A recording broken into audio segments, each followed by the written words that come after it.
सीमा को वीज़ा ना लगा, क्या वो इंडिया नहीं आई, आ गई। कुछ कहानी ऐसी होती हैं जो बहुत दमदार होती हैं। एक फिल्म आई थी गदर, एक प्रेम कथा। एक फिल्म आई थी वीर और ज़ारा। तो ऐसी एक और कहानी तैयार हुई है। वो कहानी हिंदुस्तान और पाकिस्तान की है। कहानी अगर हिंदुस्तान पाकिस्तान की हो, बात मैच की हो, तब भी ये कहानी हमेशा वायरल होती है। और मैं बात कर रहा हूँ, कहानी हिंदुस्तान में बनाई है सचिन ने और कहानी पाकिस्तान की है। दो अलग अलग कहानियाँ हैं। हम ये सीमा हैदर हैं जो पाकिस्तान के सिंध प्रांत की रहने वाली हैं, जो फ़िलहाल कराची में रह रही थी। इनके साथ 4 बच्चे भी हैं और शादी हो चुकी थी इनकी, लेकिन पबजी से मोहब्बत हुई। और पबजी से मोहब्बत हुई सचिन से। सचिन ये सामने हैं, गोद में एक बच्चा है, वो प्यारा सा। वो यही इनका सबसे छोटा बच्चा है। लेकिन ये बीच में आप एक नया शख्स देख रहे होंगे। ये अभी तक शायद किसी के कैमरे पे नहीं होंगी। ये है सचिन की मम्मी। मैं सबसे पहले तो इन माँ को बहुत दिल से शुक्रिया अदा करना चाहूँगा, धन्यवाद दूंगा, क्योंकि इन माँ ने न केवल सीमा को स्वीकार किया है, बल्कि सीमा के 4 बच्चों को भी स्वीकार किया है। किसी के दूसरों को बच्चों को स्वीकार करना, उसके लिए बहुत बड़ा कलेजा होना चाहिए।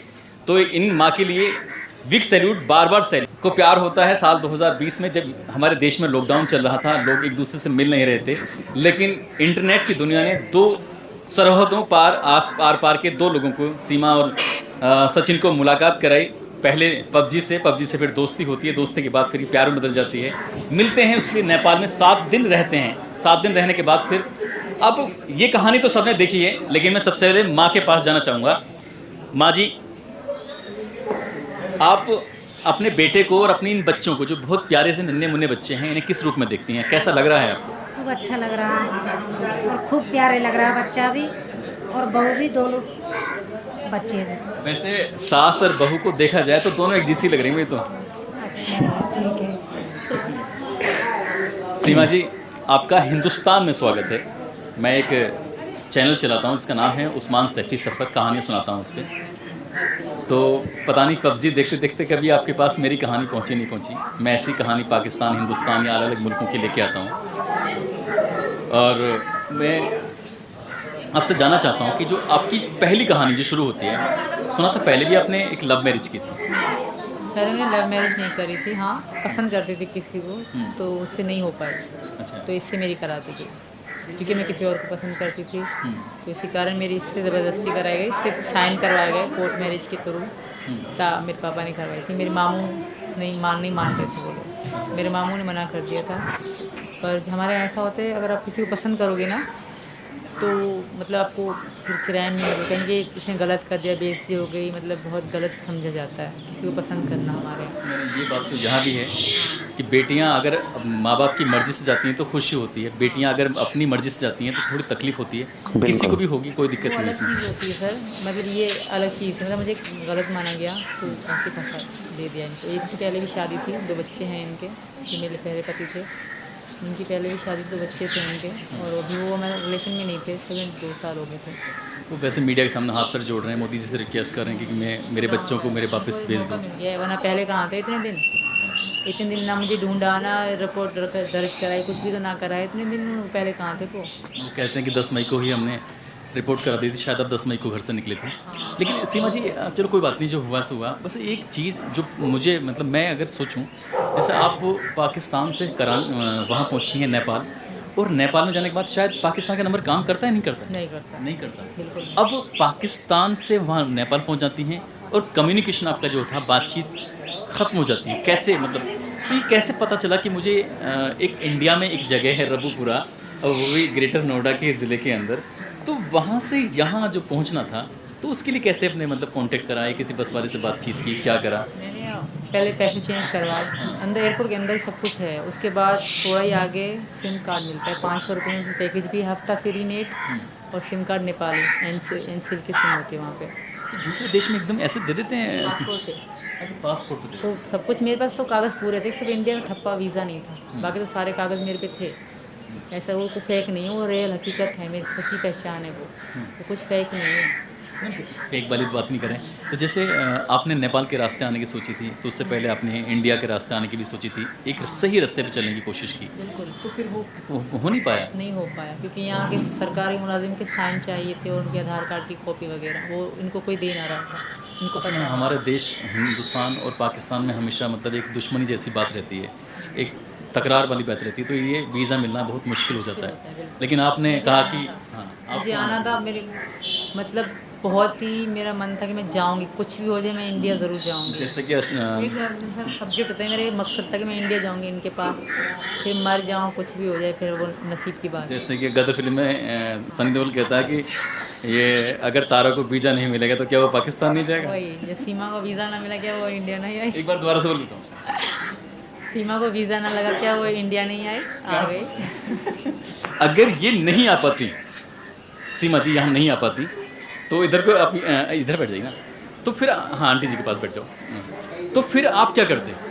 यहाँ बैठ जाओ। ये बहुत ही सज्जन व्यक्ति हैं, बहुत ही शरीफ हैं।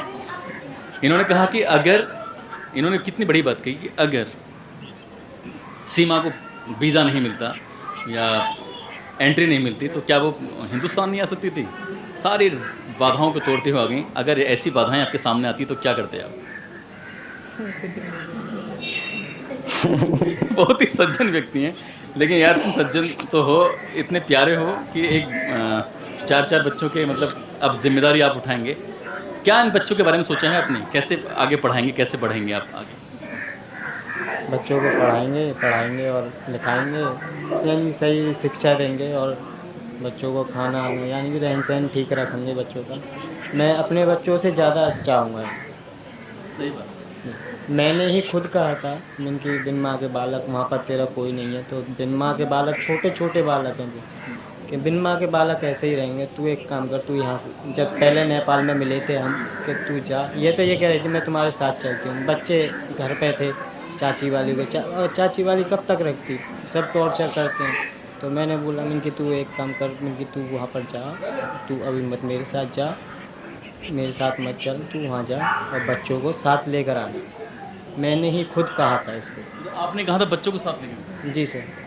मैंने तो क्या, बिल्कुल अंधी थी, तो बस तुम चाहिए बच्चे बहन पाल लेगी, पर इन्होंने कहा नहीं, तुम सारी ज़िंदगी रोती रहोगी। हाथों पे क्या है ये कट है सर, कैसे बॉर्डर पार करते लगे? इनसे लड़ाई में लगे हैं। अभी तो ये तो अभी लगे थे, हम लड़े थे यहाँ यहाँ भारत। इन्होंने पता चला कि यहाँ गुस्सा आ जाए। इनको समझा दें, सास तुम्हारी जितने आपको क्यूट लग रहे हैं इतने क्यूट ना है। हाँ सच में बहुत लड़ते हैं यहाँ पे। अच्छा, और वो वहीं पे ये बीड़ी बीड़ी पी रहे थे, तो मन जैसे एक बार तो जैसे आपको आपकी वजह से, ये तो मैं आपकी वजह से कहूँ, आपकी वजह से सचिन के पापा को जेल में रहना पड़ा, तो ये अरे देखो प्यार में तो इतना, हाँ तो मेरे बच्चों को जेल में जाना पड़ा, बच्चों को भी मोहब्बत के कारण। मेरी वजह से ये कैसे गए? अगर ये ना बुलाते शायद मैं ना आती, शायद ये ना पटाते शायद मैं ना पढ़ती, माँ खुश बैठी थी।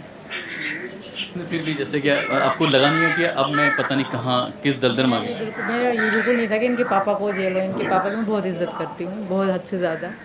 मेरे कभी भी नहीं था कि, फिर भी मुझे इसी बात की चिंता थी कि पता नहीं पापा कब निकलेंगे। अगर हम सब जेल में थे तो मुझे अपनी या बच्चों की, इनकी भी नहीं थी, पापा की थी कि वो चले जाएं, और मम्मी वालों की थी कि पीछे कमाने वाला कोई भी ना था। बाबा बेचारे बूढ़े हैं और विकास वाले छोटे हैं।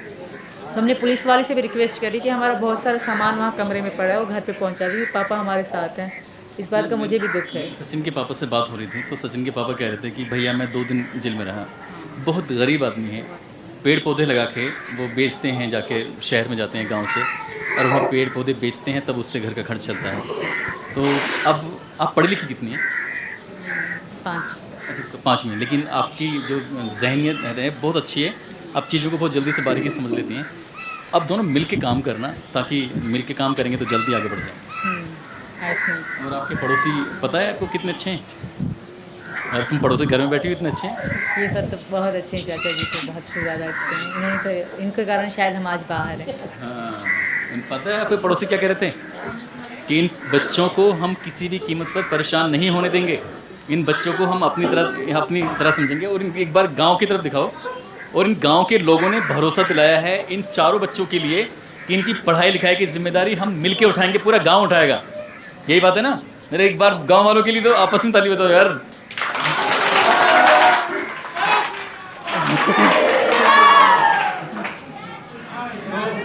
तो इसलिए बच्चों को लेके तो आप बिल्कुल बेफिक्र हो जाइए, और हो सकता है कि मैं अपनी इस वीडियो के माध्यम से ये अपील ज़रूर करूँगा कि जो यहाँ आसपास के अच्छे लोग हैं, बढ़िया लोग हैं, क्योंकि ये बहुत बेहद गरीब परिवार है, इस परिवार को आगे बढ़ाने के लिए, मेहनत करने के लिए आपको कुछ इसमें हेल्प करनी चाहिए।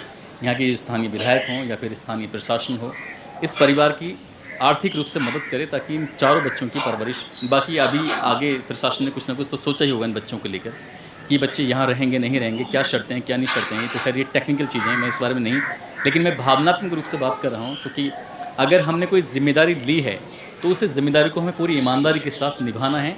ऐसा नहीं, ये खेल एक दिन का नहीं है, ये खेल कम से कम हर बच्चा जब 18 साल तक कंप्लीट नहीं हो जाएगा तब तक उसकी एजुकेशन का भी सवाल है। हालांकि सरकार एजुकेशन को लेकर अच्छे कदम उठाती है, लेकिन आप जैसे आपको अपना खोया हुआ प्यारे मिल गया है, तो ऐसे ही बच्चों के लिए क्या सोचा है आपने अपने लेवल पर? बच्चों के लिए मतलब किस तरह तालीम के बारे में, पढ़ाई के ज़ाहिर देंगे। आज का नया दौर है, फास्ट है बिल्कुल, तो पढ़ाई तो बच्चों की लाजमी है। अभी 3 पढ़ेंगी, ये बाद में। पहले तो यही प्रार्थना है भगवान से कि हमें यहाँ की इज्जत मिल जाए, इजाज़त रहने की, ताकि हम यहाँ के आधार कार्ड बनवा लें, नागरिकता मिल जाए। आपके हस्बैंड जो सऊदी अरब में बैठे हैं अपील कर रहे हैं कि मुझे मेरी पत्नी मेरे बच्चों को वापस भेज दो, रिक्वेस्ट कर रहे हैं, रो रहे हैं, आप सकते हैं, कुछ भी कर सकते हैं, तो अगर वो कामयाब हो जाते हैं तब क्या करोगे? वो नहीं होंगे कामयाब। अगर हो जाते हैं तो मर जाऊंगी, बस यहाँ से नहीं जाऊंगी सर। इन्होंने कहा कि मर जाऊंगी, लेकिन यहाँ हिंदुस्तान की इस सरजमी को छोड़ना नहीं है, सचिन का साथ नहीं छोड़ना है। और मैं सचिन की मम्मी को, सचिन के पापा को एक बार फिर से सैल्यूट करता हूँ, क्योंकि उन्होंने एक नहीं 4 बच्चों को इस सीमा हैदर के साथ अपनाया है, और वाकई ये बहुत बड़े कलेजे की बात है, और इस गाँव के बड़ा कलेजा है। क्यों? क्योंकि इस गाँव ने इनको अपना लिया है, यहाँ के आसपास के लोगों ने इन्हें अपनाया है। और दोस्तों, इस पूरी घटनाक्रम को, पूरी कहानी को सुनाने का उद्देश्य भी किसी को परेशान करना नहीं है, बल्कि दिखाना था आपको कि इस दुनिया में कितने कितने बड़े दिल वाले लोग रहते हैं। और सचिन, उनके परिवार को एक बार फिर से शुभकामनाएं, जो बहुत ही अच्छी सुंदर सी बहू लेके आए हैं। बहुत बहुत शुक्रिया, अपना ख्याल रखें, खुश रहें। जय हिंद, जय भारत। दोस्तों, इस वीडियो में इतना ही। आई होप दोस्तों ये वीडियो आप लोगों को पसंद आई होगी। अगर वीडियो पसंद आए तो वीडियो को लाइक कर देना और अपने तमाम दोस्तों में वीडियो को शेयर कर देना। दोस्तों, मिलते हैं नेक्स्ट वीडियो में, तब तक के लिए अल्लाह हाफिज।